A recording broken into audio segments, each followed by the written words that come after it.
The Valkyrian Empire had conquered 47 star systems in less than 3 centuries, and their warrior caste had never encountered a species they considered worthy opponents. Their females stood nearly 8 feet tall, possessed strength that could bend steel, and had reflexes honed through generations of selective breeding. Males of their species were smaller, gentler creatures who handled commerce and child-rearing, while the women prosecuted their endless campaigns of expansion. Commander Thera of the Third Fleet stood on the bridge of her flagship, watching Earth grow larger in the viewport. The blue marble hung in space like a jewel, ignorant of its impending fate. Intelligence reports had been unanimous in their assessment of humanity as a weak, divided species that relied on primitive projectile weapons and crude chemical propulsion. Most damning of all, their military forces were predominantly male. Captain Vex, what is the status of their defensive systems? Thera asked, her crimson armor gleaming under the bridge lights. Minimal, Commander, Vex replied, her scarred face twisted into something resembling amusement. They have launched approximately 200 vessels to meet us. Small craft, barely worthy of being called warships. Their largest vessel masses only 1/10 of our lightest destroyer. Thera laughed, a sound like grinding stones. And they send males to fight? What manner of backwards culture sacrifices its weaker gender in battle? The bridge crew joined in the laughter. It was absurd beyond measure. Throughout the known galaxy, every species with sexual dimorphism followed the natural order, where females, being larger and stronger, served as warriors while males handled everything else. Some species had no such distinction, and a few rare ones reproduced through budding or other methods entirely. But none that the Valkyrian had encountered sent their physically inferior gender to fight. Should we even bother with a ground assault? Vex asked. We could simply bombard their cities until they surrender. Thera considered this, then shook her head. No, we need to understand what resources this planet offers. Prepare landing parties for 5 major population centers. We will crush their pathetic defenders and take whatever we please. Perhaps their males will provide amusement before we can script them into proper roles. The human fleet approached, and Thera watched with growing contempt as their primitive ships launched missiles and fired kinetic weapons that bounced harmlessly off Valkyrian shields. The battle, if it could be called that, lasted 17 minutes.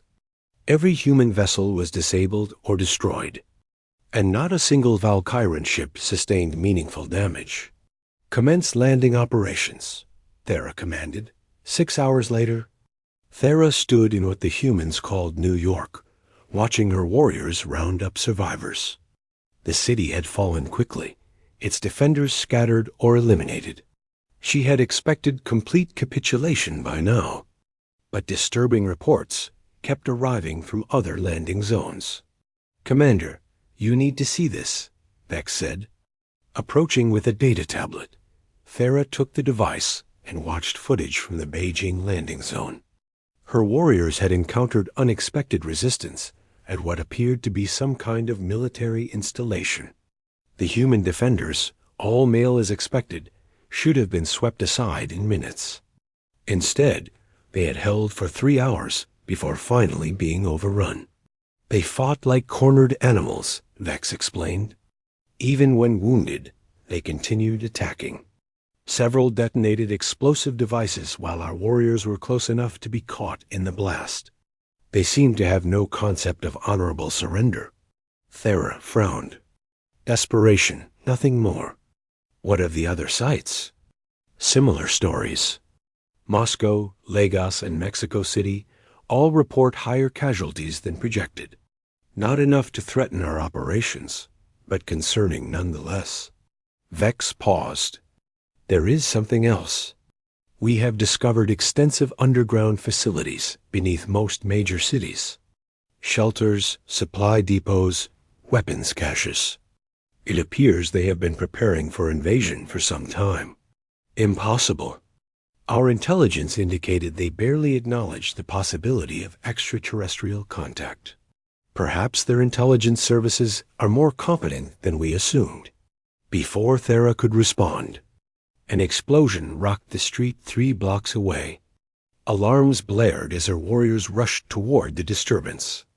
When she arrived, she found 5 of her soldiers dead and twice that number wounded.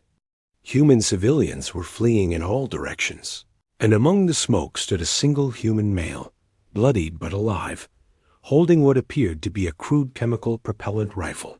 Just one? Thera asked incredulously. He was inside that building, a warrior explained, pointing to a collapsed structure. When we entered to clear it, he ambushed us with explosives and then engaged us directly. We have hit him at least 3 times, but he continues fighting. The human male saw them and raised his weapon. Thera moved faster than human eyes could follow, closing the distance before he could fire. She backhanded him across the face, a blow that should have shattered his skull. Instead, he stumbled backward, blood streaming from his broken nose, and swung the rifle like a club. The stock caught Thera across the temple, hard enough to make her vision blur.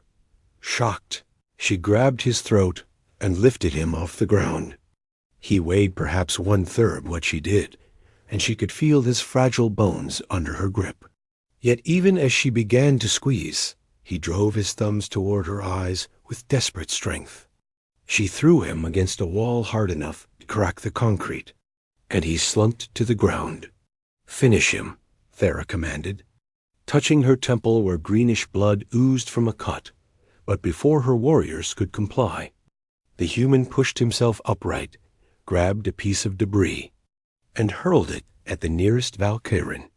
Then he turned and ran, disappearing into a side street faster than seemed possible for something so damaged. "Commander, your injury," Vex said. Thera waved her off, staring at the empty street. "How did he survive that impact?" "Unknown. Perhaps their skeletal structure is denser than we thought." Over the next week, Thera began to understand that Earth would not be the easy conquest she had anticipated. Human males, while physically weaker than Valkyrian females, possessed a ferocity and tenacity that bordered on insanity. They set traps, launched suicide attacks, and refused to surrender even when victory was impossible.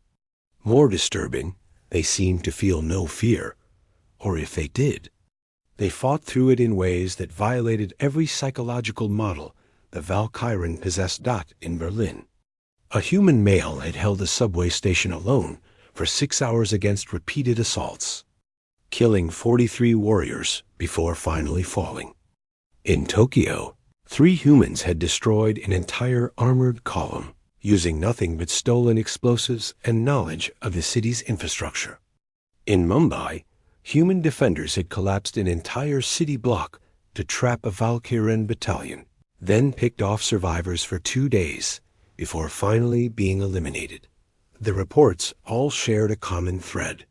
These males fought with a combination of cunning, courage, and sheer stubborn refusal to die that Thera had never witnessed before. More disturbing, intelligence suggested that Earth's females were just as capable when armed, though they seemed to fight with more calculation and less of the berserk. Fury their males displayed. Thera called a council of her senior officers. Casualties are approaching 15%. Across all theaters, she began without preamble. Projected time to complete pacification has been extended from 2 months to 6 months minimum. Several landing zones have been temporarily abandoned due to sustained resistance. I am open to explanations for how we so thoroughly underestimated this species. Silence filled the chamber. Finally, Vex spoke. "Commander, I have been reviewing everything we know about human evolution. They are persistence predators evolved to chase prey over long distances. They have few natural weapons, so they learn to fashion tools and work in groups. Their planet is remarkably hostile, with extreme climate variations, dangerous fauna, and limited resources in many regions. They have spent their entire evolutionary history competing not just with other species, but with each other. So? Another officer interjected. Many species have difficult evolutionary paths. But most species, once they develop intelligence and civilization, leave that savagery behind, Vex continued. Humans never did. They have fought nearly continuous wars throughout their recorded history. They have weaponized everything from rocks to atoms. Their literature celebrates warriors and battles. They raise their young on stories of violence and conflict. We assumed their use of males in combat was a sign of weakness, but what if it is actually the opposite? Thera leaned forward. Explain. What if human males are not their weaker gender in terms of aggression and combat capability? What if they are actually the more dangerous one? Every biological study indicates that human males have higher muscle density, more robust skeletal structures, and significantly higher testosterone levels than females. That hormone regulates aggression, risk-taking, and pain tolerance. Human males are literally biochemically engineered for violence. That is backwards, someone protested. In every other species, females are the larger, stronger gender. Earth has many species where males are larger and more aggressive, Vex countered. Lions, elk, many primates. Usually, this is related to competition for mates. Humans followed a similar path. Their males are designed to fight each other and anything else that threatens their group. We have been treating them as inferior soldiers, when in fact they are specialized for exactly this role. Thera sat back, processing this. If their males are this formidable, what are their females like? Preliminary data suggests they are equally intelligent and, when trained, nearly as capable in combat. They simply have different strengths. More pain tolerance, better endurance in some respects, superior multitasking abilities. If humans ever fully mobilize both genders, our casualties could double or triple. The room fell silent as the implication sank in. Recommendation? Thera asked quietly. We should withdraw and seek peace terms, Vex said. This planet is not worth the cost in lives. We have never faced an enemy like this. They will fight us in the streets, in the sewers, from the ruins of their own cities. They will use weapons we have never imagined. They will never surrender, never stop, never give up. Even if we kill 90% of them, the survivors will continue fighting. This is not conquest. This is attempted genocide, and we are not equipped for it. Thera looked around the table at her officers. Every one of them, hardened warriors who had fought across dozens of worlds, looked shaken. Very well, she said finally. Prepare a message for their leaders. We will negotiate our withdrawal in exchange for peace. And we will update the Valkyran Empire's stellar charts to mark this system as forbidden. Let our descendants remember that there is at least one species in this galaxy that should never be challenged. 3 months later, the last Valkyrian ship departed Earth orbit. Behind them, humans began the work of rebuilding, their cities scarred but their spirit unbroken. And across the galaxy, the Valkyran Empire quietly spread word to every species they encountered. There was a world of blue water and green land where a species of hairless primates had evolved into something unique. They looked weak. They appeared divided. They seemed primitive. They were none of those things.